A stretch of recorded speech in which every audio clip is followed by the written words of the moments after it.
I'm Doug Trudeau with the East Spokane Business Association, the president, and welcome to the East Spokane Business Association press conference on Camp Hope. We're pleased to have a number of residents, businesses, and elected officials here today. At this point, I'd like to introduce Danny Beard, the vice president of the East Spokane Business Association. Danny has retired from a successful career in basketball coaching and now works to help as an employee of the Union Gospel Mission. Thank you, Danny. Thank you all for coming, and again, my name is Danny Beard, and I am the Vice President of the Eastside Business Association, and I'm really thankful for the organization. I'm thankful for Spokane. I've been here 40 years.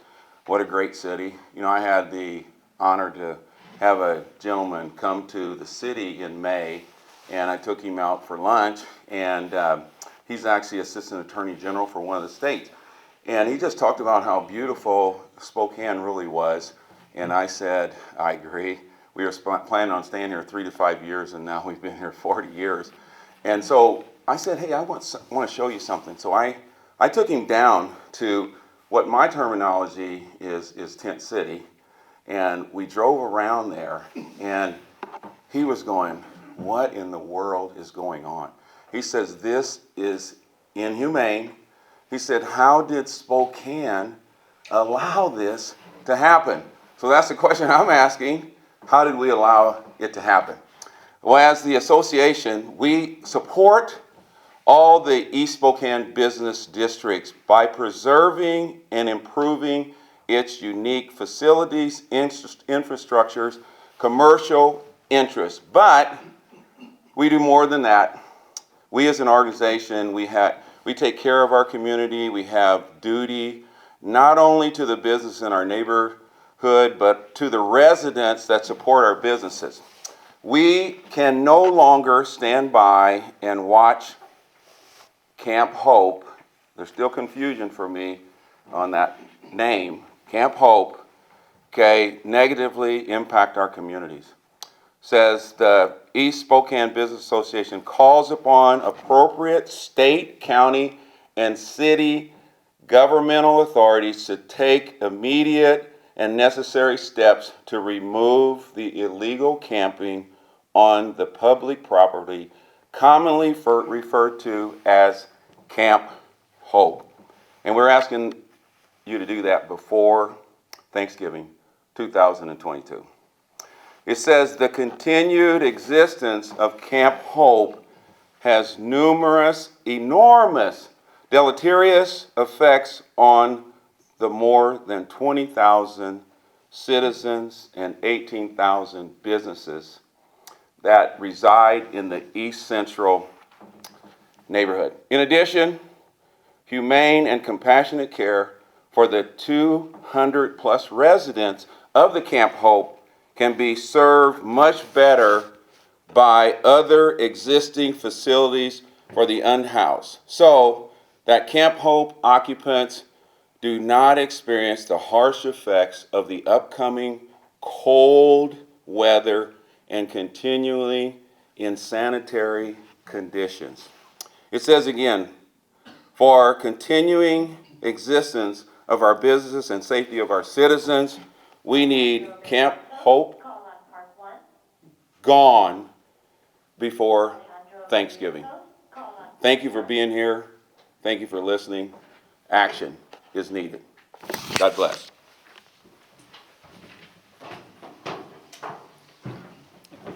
Now I'd like to introduce Jesse Smith, the store manager of Fred Meyer's on 3rd and 3rd Street. Thank you, Jesse.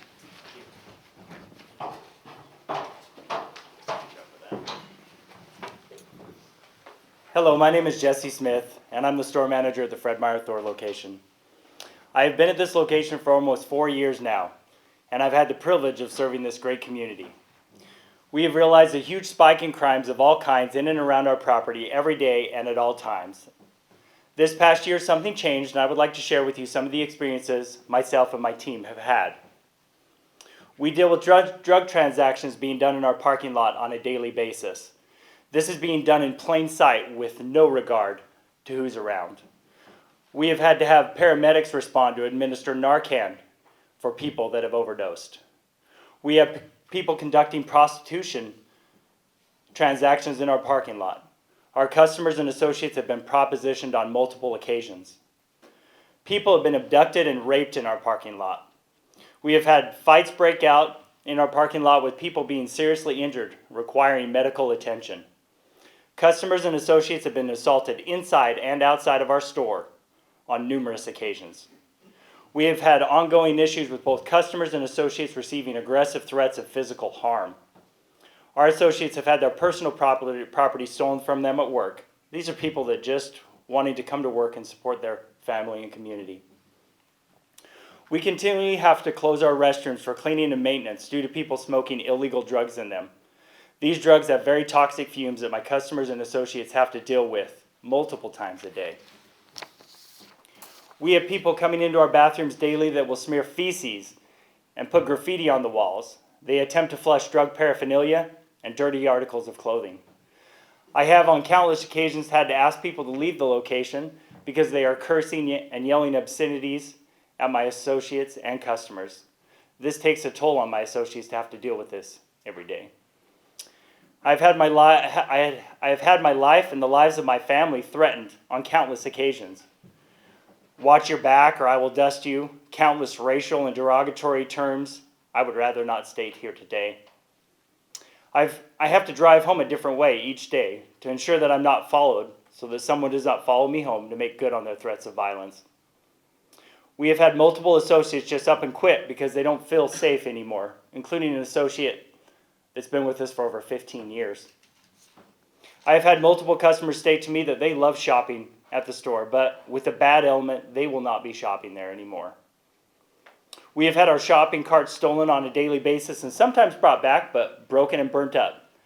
This makes it very difficult to provide a safe shopping cart to our customers because we are always ordering new ones. The vendors that come to our store to service our location with product have been threatened with physical harm and once with a gun. They have had their trucks broken into and also damaged. Contractors that have come to fix things at our location have had things stolen and vandalized as well. We have had people sleeping in the dock areas and in the dumpsters, causing a safety hazard. Our fuel centers has had its cabinets and glass that have had to be repaired countless times. Time that should be used providing service to our customers is wasted on dealing with this bad element in our store. We take responsibility to provide a safe, clean shopping environment for our customers, associates, and the community that we serve very seriously. We have taken measures such as added security and cleaning detail. We have hired Washington State Patrol officers to help with keeping our customers and associates safe. We have installed a live view tower to help us monitor our parking lot. All of this has taken its toll on myself and my associates. We just want to provide a safe environment for our associates and customers. We hope our government friends will help provide real solutions to help us ensure the safety of our customers and associates. Thank you.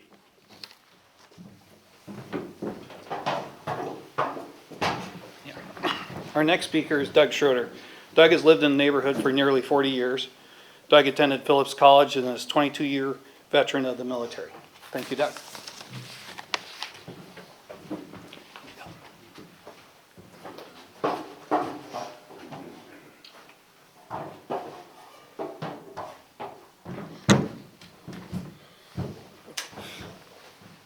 My name is Doug Schroeder. I've lived in the neighborhood for 40 years, and I've been probably a member of the Central Community Center Council for about 30 years. But I want to say is what my experience with the Camp Hope has been. Our neighborhood has had several my neighbors have had property stolen. One day when I'm going to church, was a guy walking down the street with a carving knife in each hand and just slashing. And that's not safe for our neighborhood. I've been propositioned in the neighborhood say I want to ask for, people have asked for money when I go into the store. And these people are also walking against red lights, making it hard for the traffic to go through. The Camp Hope has really devalued our properties in our area, and the property is not safe for us to be there. It's not safe for anybody to be out in the neighborhood anymore, especially at night. Thank you.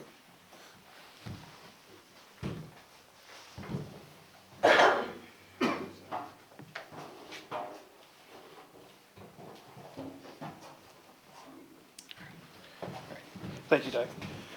Our next speaker is Kim Crumpacker. Kim has worked in the East Central for many years and is on the board of directors for the East Central Neighborhood Community Council. Sorry. Thank you.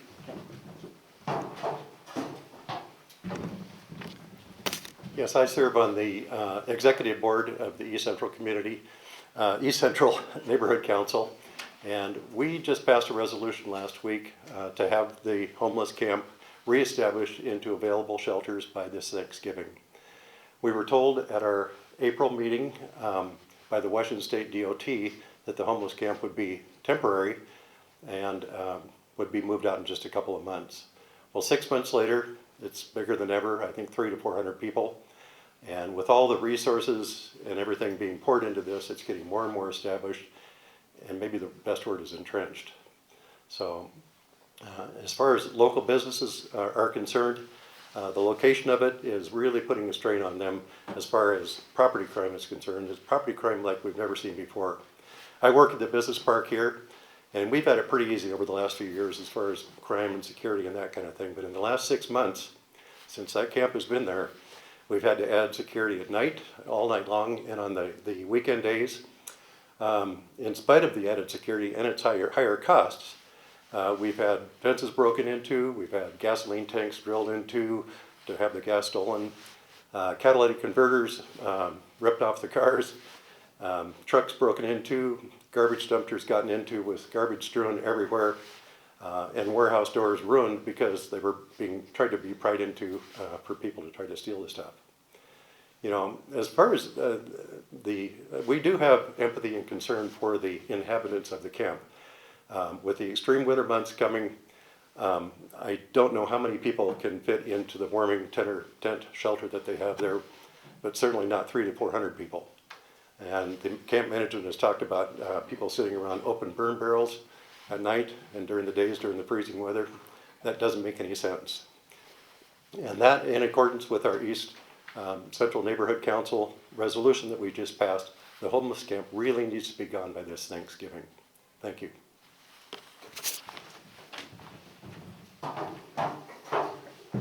Thanks, Kim. I'd like to introduce Michael Brown, owner of Fresh Soul and CEO of Spokane East Side Reunion Association, a graduate of Lewis and Clark High School.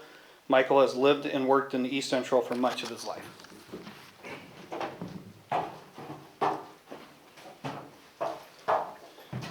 Well, you guys didn't give me enough room to put this stuff down. What's going on here? Once again, like Doug said, my name is Michael Brown, Mr. Michael C. Brown. I am founder, executive director of the Spokane East Side Reunion Association. We call it SERA for short, all capital letters, S-E-R-A. Like all the gentlemen have said, and I'm glad my good friend Larry Stone asked me to come speak today, there's a problem. It's a huge problem going on in our city of Spokane. But before I move forward, I have to give praise and honor to God, who's the head of my life, and I ask that he give us all wisdom and a clean heart on decisions that we are making. I have witnessed a lot of things. I went to Seattle the other day just for a couple of days to clear my head. Stayed in a top hotel in Tacoma. And outside, I seen a bunch of homeless people on the streets. Here in Spokane, we got them all at Camp Hope. People, there's something has to be done.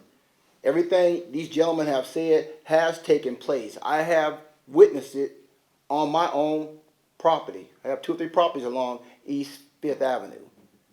I've been in Spokane, raised for 63 years, so I got a right to be up here voicing my opinion about Camp Hope. It needs to go. I mean, we need to all do this with some wisdom and a clean heart, and myself, and I can speak for many others in here, we have empathy we have sympathy for the people that's homeless. I mean, what a bad place to be in because we don't know their exact situation. See? But when you are making it bad for the people in the community, residents, that's Sheriff Ozzy's job to make sure we are protected. And a lot of people don't feel protected in our neighborhood right now. That's the mayor's job to make sure the people are protected. So people told me today I was going to get a lot of backlash from this. People, that don't bother me because I serve a great God, see? And he'll take care of me. He will take care of all of you. Those people at Camp Hope, he will take care of them. But something has to be done. I mean, how much time are we going to give them? I said to myself, how was I going to really present myself and talk about Camp Hope when I got up here? I really feel for those people that's homeless. People, I do. I love them all. But there's a few in that camp that's making it tough. Fred Myers right in my backyard. Fred Myers 2 blocks from me. I have kids that bring carts back to his store on a daily basis. And a lot of people that's saying, well, we should do this to help Camp Hope and put them here, put them there. A lot of people that are speaking don't live right in the backyard. Because if you had the people in your backyard, how would you feel about it? See, I'm pretty sure the majority of you guys here don't have this around you guys' neighborhood. If we don't do something about it, I promise you, it will be right in your neighborhood. I've seen it. I've seen how it grows. It's a cancer. And it just keep growing. It keep growing. And if we're going to be the city of choice, we got to quit talking about it and be about it. Thank you for having me.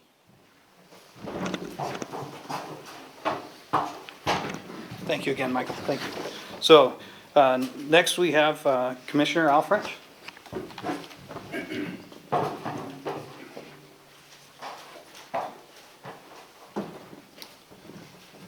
Thank you all for being here. It's a great showing of support for what is has to happen to be able to restore peace and tranquility to this neighborhood and to this to the business community.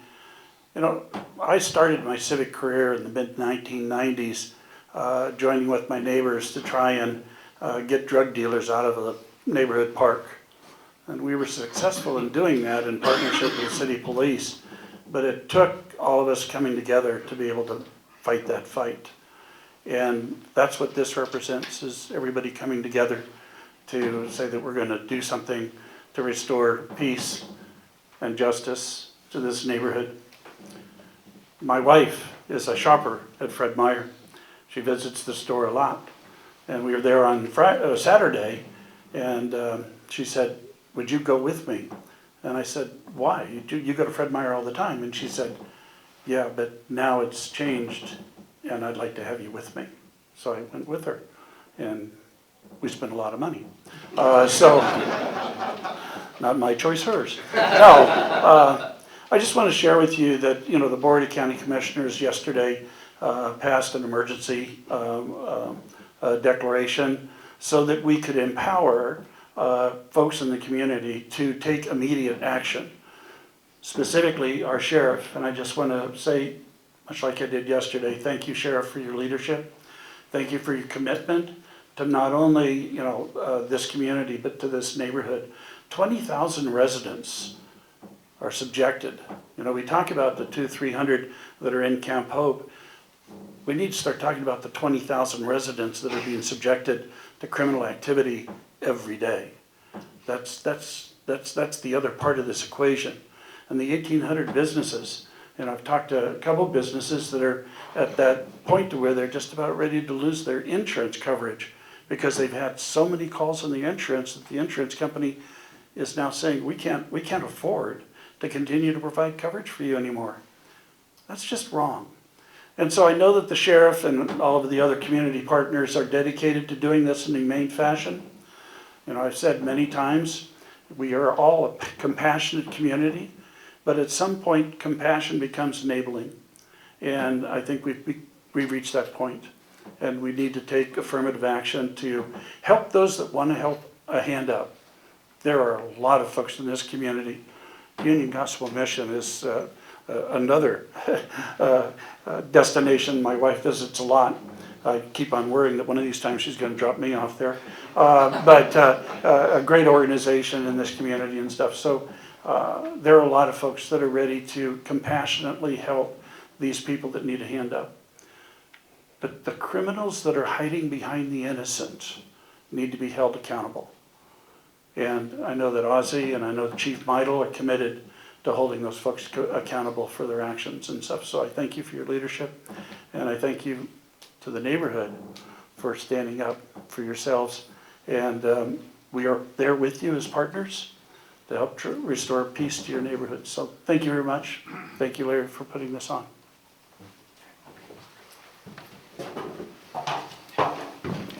Thank you, Al. So our last speaker you're all familiar with will be Ozzy Knezovich.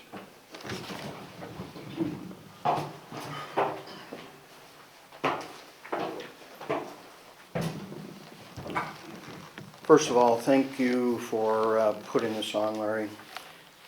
I asked Larry to kind of delay the press conference a little because in the last 10 days we've been working really hard. A lot of people working back channel trying to find a good resolution to this. And we thought we had it. We thought we had it in that on December 1st, 120 new beds come online. We thought we had it because I had an agreement with Zeke Smith to work towards that December 1st deadline to shrink that camp. And when those beds came online, if need be, extend the time a little bit longer until we get everybody out. A lot of phone calls went into that from a lot of different people to the Commerce Secretary. And it all blew apart Monday. People ask me, why'd you get involved? Michael said it clearly. It's my job. I got tired of listening to the stories that I was listening to. I got tired of talking with people in the neighborhood that have lost hope. That isn't my job, is to establish an environment where there's no hope. My job's to establish environments where there's hope and growth, where you can live and work and play, and your kids can go walking down the street. That's my job. You forget that all the time.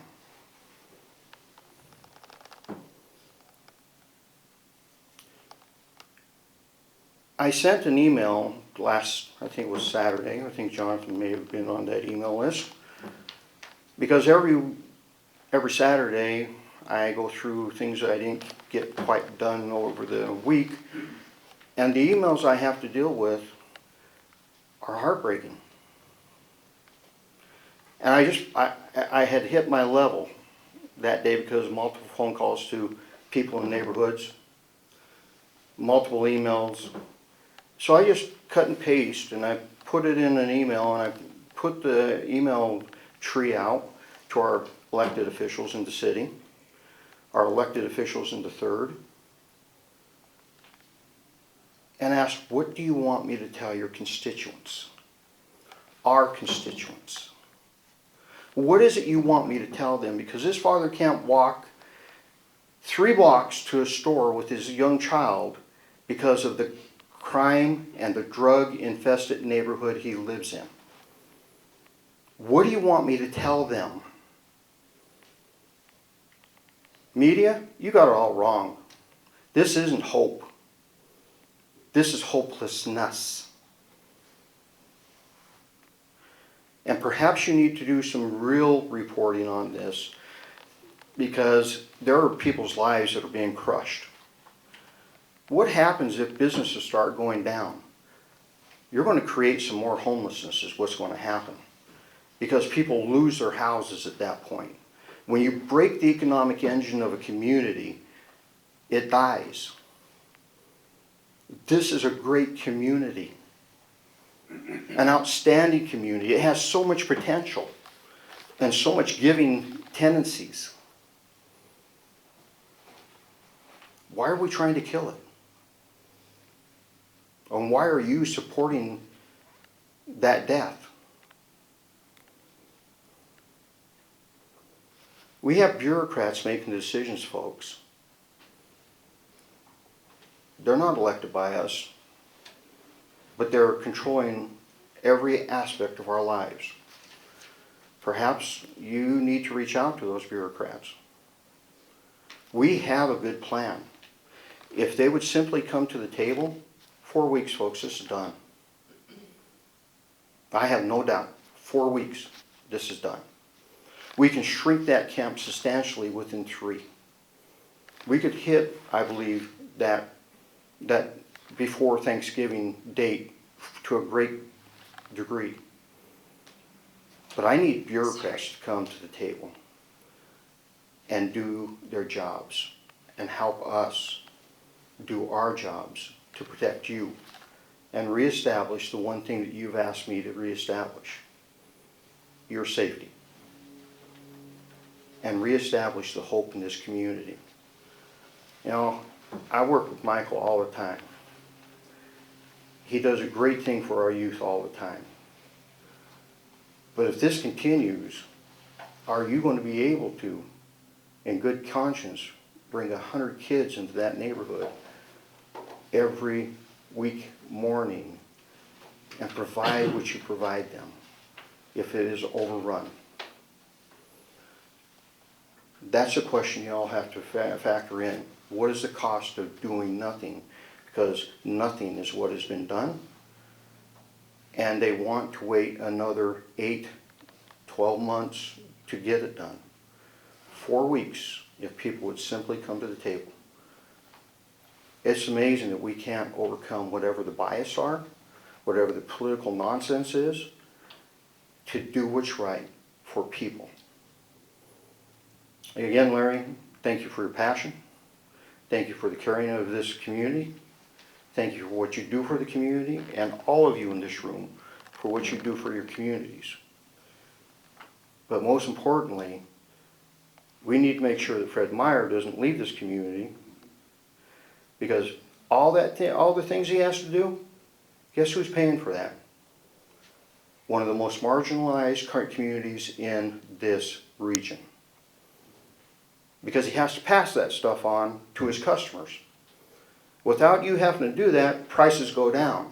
People don't factor that into all of this. We can't have you leave our community. And that community cannot afford to have you leave. Thank you for hanging in there, and give me just a few more. We are working to get this resolved. Thank you.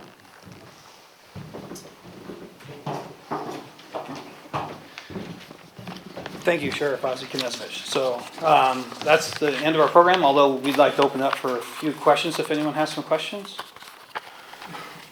Yeah, this is for kind of all businesses and residents. I'm just wondering, because the camp opened up a telephone hotline a few days ago, and they're kind of encouraging businesses to call if they have concerns, if something's happening. And I'm just wondering if anyone's tried that, and if it's what their experience has been. I'd be honest with you, I'm not aware of it.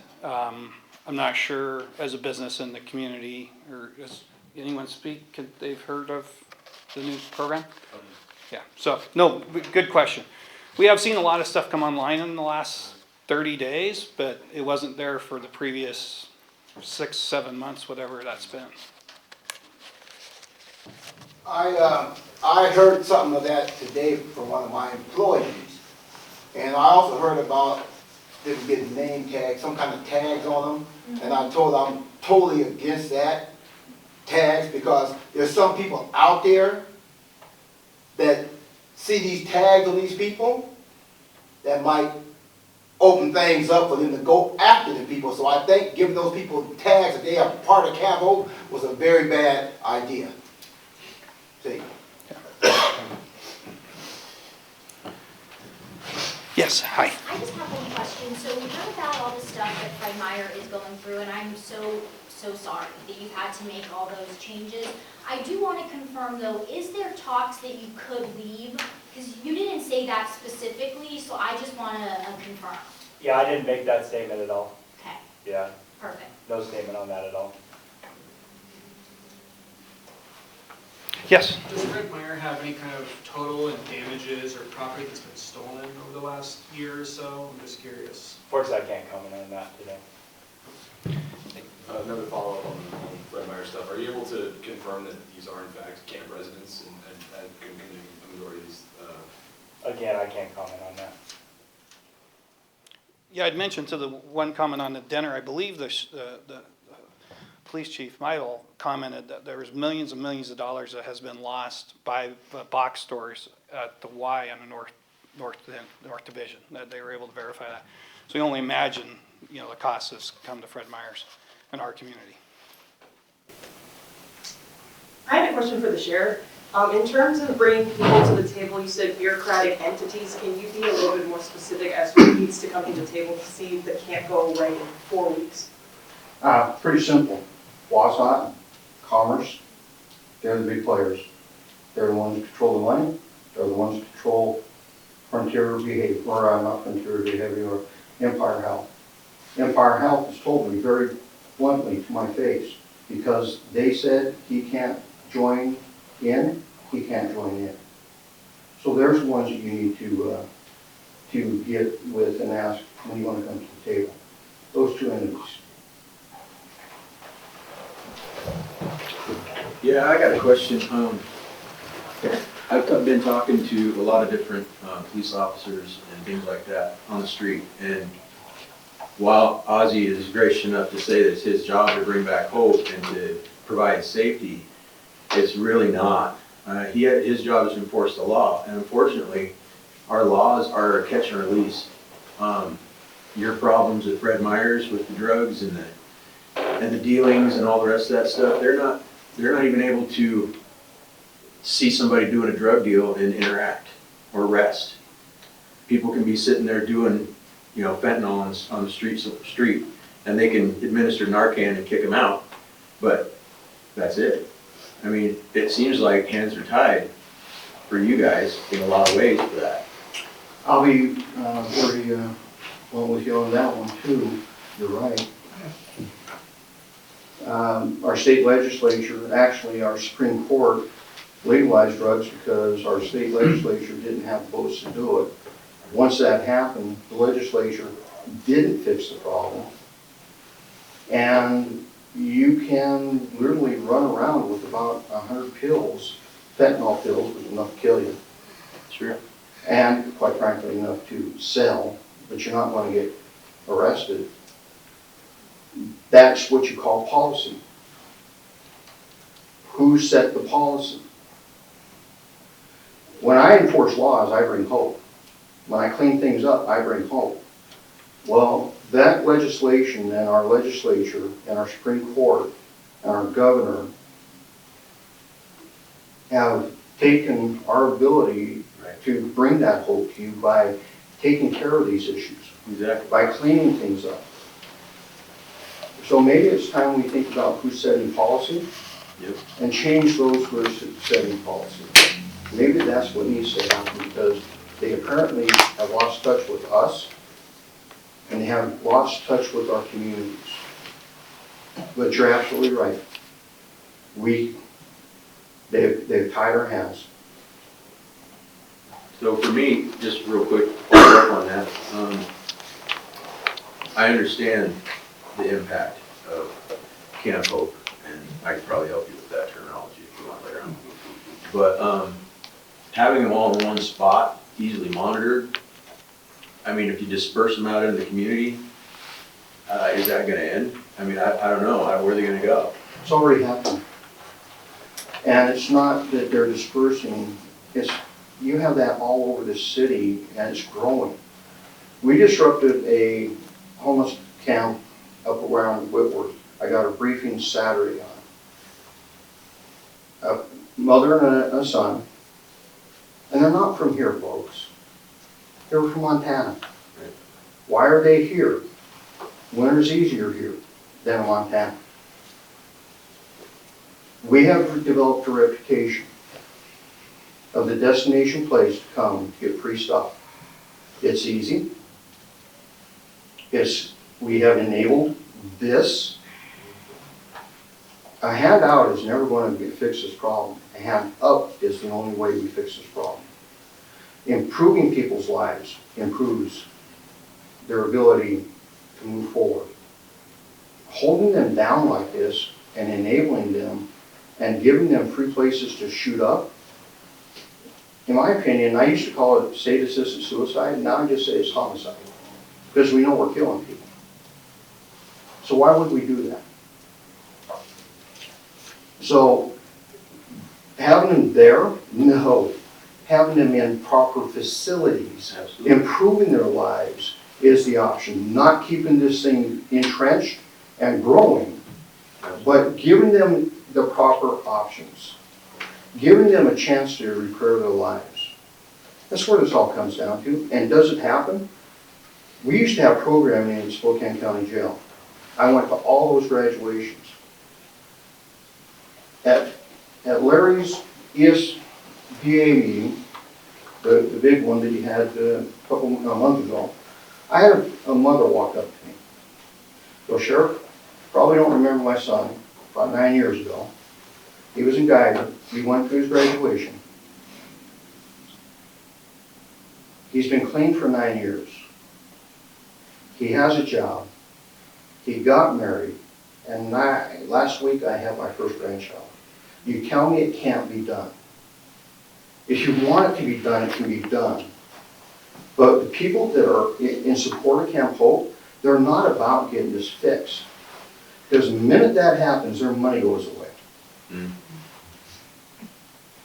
They're not about saving people's lives or about making money off of their misery. And I think that's a cold hard fact that is missed here. If you want to improve people's lives, there are people that are working to improve lives. One sits right there. One sits right here. You want to know their model? It's to improve a person's life, not hold them down in the muck that they're currently in, and that is the worst case scenario for any human habitation. Is that right there. That's third world. We are not a third world country. We should be demanding better of our leadership. And that's why the leadership of this community has stood up. But we're fighting Olympia. Olympia doesn't have a solution for Spokane's problem. Spokane has to provide the solution for Spokane's problem. All I need is Olympia just to come on board and we'll settle it. Thanks. Well, I couldn't agree more with what Ozzy said and the complication of the reform laws that were passed and everything that's going on in our community. I hate to admit it, but I'm 68 years old. My children are 5th generation Spokane residents. My family has owned property downtown since 1920. I own property now on the other side of downtown and on the highway to hell, which is East Pacific Avenue. So I own 500 and 600 block of East Pacific. The incidents I've had alone are endless, and Jonathan knows that, and I've had great support from SPD and others as I've encountered rocks thrown at my car, rocks thrown at my buildings, stuff stolen off our loading dock, on and on. The only marginal improvement is I don't have as many motorhome campers in our neighborhood. You probably noticed that.